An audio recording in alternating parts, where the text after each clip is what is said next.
নমস্কার বন্ধুরা, দীপালির রান্নাঘরে সবাইকে স্বাগত জানাই। আজ আমি বাঁধাকপির একটা রেসিপি নিয়ে হাজির হয়েছি।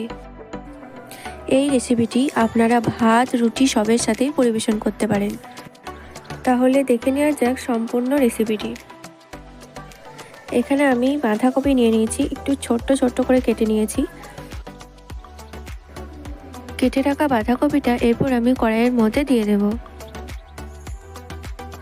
হলুদ, লবণ আর অল্প জল দিয়ে হালকা করে একটু ভাপিয়ে নেব।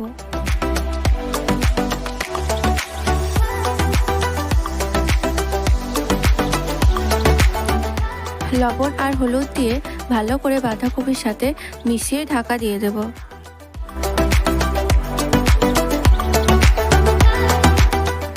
বাঁধাকপিটা ভাপানো হয়ে গেছে, ভালো করে জলটা ঝরিয়ে নেব। এরপর কড়াইয়ে 2 চামচ মতো তেল গরম করে জিরে ফোড়ন দিয়ে কিছুক্ষণ সাঁতলে নেওয়ার পরে একটা মিডিয়াম সাইজের পেঁয়াজ কুচি দিয়ে দেব।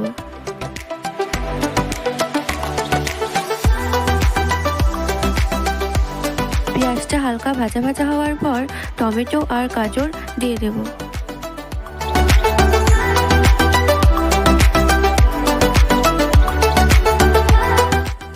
এখন টমেটো আর গাজর পেঁয়াজের সঙ্গে ভালো করে নেড়ে মিশিয়ে নেব।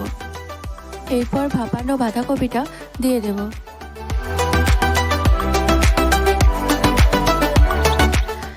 এবার 2 মিনিটের মতো ভেজে নেব। এখন অ্যাড করব লঙ্কা গুঁড়ো, এর সাথে পরিমাণ মতো লবণ দিয়ে দেব। নেড়ে চেড়ে ভালো করে মিশিয়ে নেব। লো ফ্লেমে 5 মিনিট মতো ঢাকা দিয়ে রান্না করে নেব।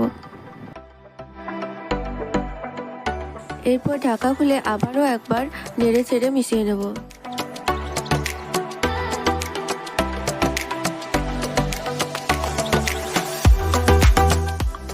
এরপরে 1 চামচ মতো চিনি দেব। তৈরি হয়ে গেল বাঁধাকপি ভাজা রেসিপি।